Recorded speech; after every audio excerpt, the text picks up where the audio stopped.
Good morning, everyone. It is Barb Teckle, and I'm back again this week with another Animal Wisdom Oracle reading. So, this week in my newsletter that came out yesterday, Sunday, um, I'm still on the theme of embracing the inner leader within.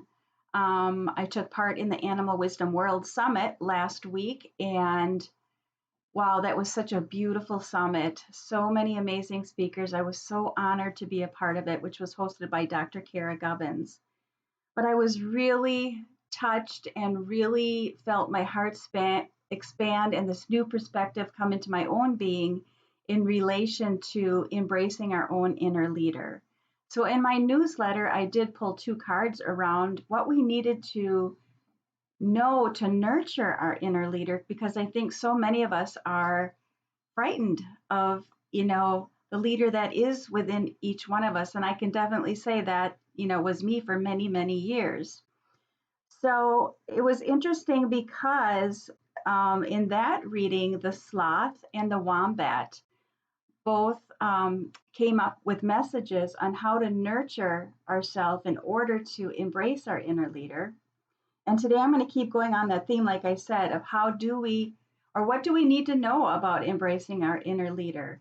I think right now, these times we are going through, this is what we're being called to do, is to really step into that inner leader that's always been within each one of us. And, you know, many, many, many years we've gotten distracted from that and we've lost sight of that. So I just feel it's such an important thing to look at and why I want to continue it again today with this reading. So, like I said yesterday, I asked the question of the cards, what is it we needed to know to nurture ourselves in order to embrace our inner leader? And Wombat, I pulled two cards that stuck together. So, Wombat and Sloth came up. And Wombat was really about learning to go within. Wombats love to burrow. And that is really where all the wisdom is and the answers are in order for us to embrace our inner leader is to spend more time within. And I know that can feel really weird in a world where we've been going, going, going all the time that it's hard to slow down sometimes and be with ourselves. And then also sloth, which is exactly what sloth is about. Sloth is a creature that moves so incredibly slow, and really, that is a message for us to slow down and to learn to be with ourselves again and to tap into that inner wisdom. So, today, like I said, I'm going to continue on that, looking at the inner leader and how do we embrace our inner leader. I continue to be a work in progress on that too, but I can tell you after coming off that summit, I'm just so excited about it because being a leader is about being who you authentically are. There's nothing else to do but that. I think sometimes we get caught up in so much of this other stuff that we think we're supposed to do, when in reality, we're just being called to learn how to be with ourselves again. So let's just look at, I pulled three cards today, and you're going to get the chance to pick a card first, and that will be your specific message, and then I'll read the cards as a whole. So you can pick card number one. Just take a moment, take a deep breath, think about which card you would like. Card number two, or card number three.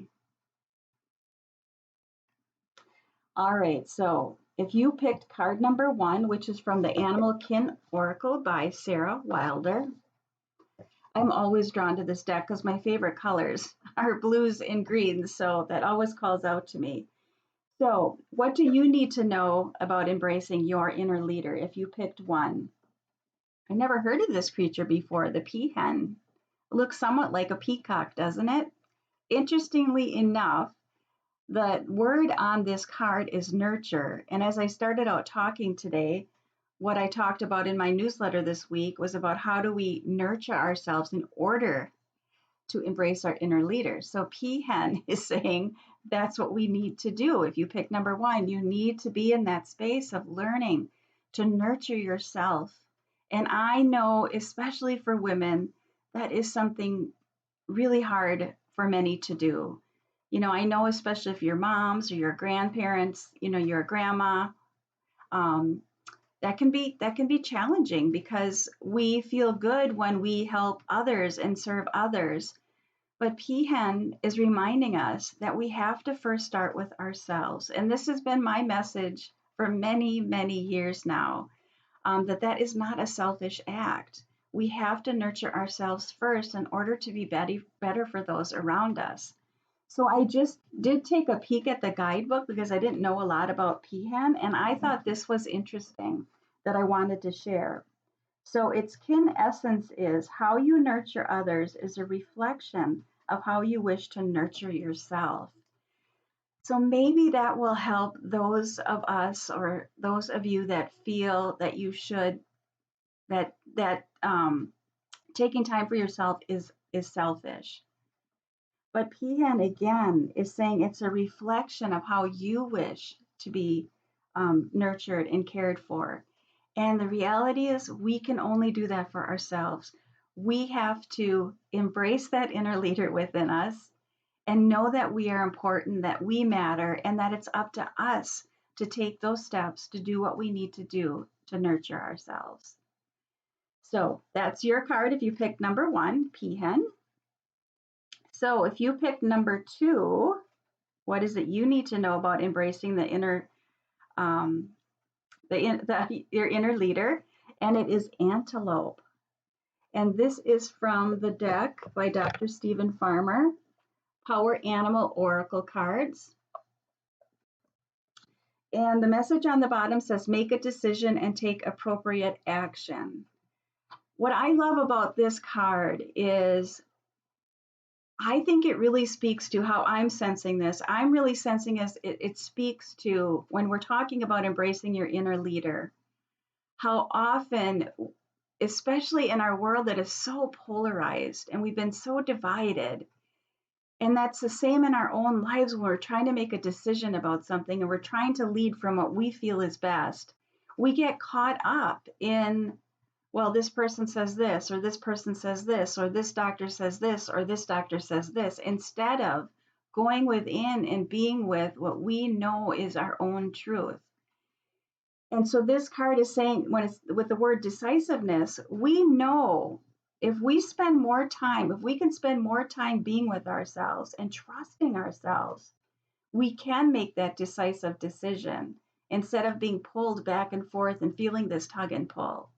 So if you pick number two, perhaps that is something you have a pattern of in your life where you do often feel torn between, this person says this and this person says this. But in order to embrace our inner leader, we have to continue to do the nurturing work, to embrace that inner leader and to know the decisions we make are right for our lives. All right, so if you pick number three, card number three, it is whale. And the message on the bottom says record keeper. And I just want to share with you what deck this is from. And this is from a deck by Scott Alexander King, Animal Dreaming Oracle Cards. Right away, when I looked at this card and thinking about embracing your inner leader, again, it's about going within, about submerging. Just think about it, the whale comes up for air, but then it submerges and it stays, underwater longer than it does to come to the surface for air. So, this is what this is saying for anybody who picked number three. If you pick number three, the whale, it's about submerging within ourselves. And I also feel that it's about tapping into that ancient wisdom that we have long forgotten and that we need to go back to. And I'm thinking about like the Aboriginal tribes and some of the Native American tribes and how they still to this day will, work with their dreams every morning. And that's how they decide to lead their lives. And I think about it in the Native American tradition too, and in my own life, and how the animals have always had messages for me in helping me lead my life as well. So, yeah, that just comes across really strong for me. That's what I heard right away when I looked at whale. It's about submerging into ourselves in order to tap into that inner leader. and learn to trust that inner leader and be with that inner leader. So, again, if you picked one, it was peahen and nurture. So, I'm going to read this as a whole reading as I go back through these cards. So, peahen with the word nurture and embracing our inner leader, we have to first begin with nurturing ourselves. That's the answer. There's no other answer. Trust me, I know this. This is something I continue to practice in my life. I'm not always perfect, but I really know this at my core that this is what this is about. In order to be me and be the best I can be, and you to be the best you can be, you have to begin with nurturing yourself. And by doing that, you can make the decisions that are right for your life. And then also, whale is remembering that that is the wisdom that's already within us. It's already there. There's nothing we need to do. It's already there. And we just have to trust that and begin again to, submerge and be with ourselves. And I know that's not an easy thing for many people to do. So I say that with complete compassion and understanding. But I do believe this time that we're going through, that is exactly what we're being called to do. We can't rely on outside sources or some of the outside leaders, we can't rely on them. This is up to us. It is up to us to lead our lives with the way we feel is best, individually, and then hopefully as a collective that will, I don't want to say hopefully, because I believe that will shift the world in a positive way when we all start to embrace our own inner leader. So I hope that was helpful. I hope you have a great week. If you want to go deeper on something that you're feeling stuck with a situation in your life, I have two types of readings I offer. Wisdom in the Paws, which is Pause, and that's just for you. If there's a particular situation you need help with and you want to go deeper, maybe you want to go deeper with embracing your inner leader. And then I also offer what's called Wisdom in the Paws, Paws, if you're finding yourself in a challenging situation with a pet. I definitely want to be there to help you to bring both of you back into harmony and balance so you can enjoy your relationship. So, those are the two readings that I offer, and feel free to reach out to me if you would like to take advantage of that. All right, everyone, have a great week, and I'll see you again next week. Bye bye.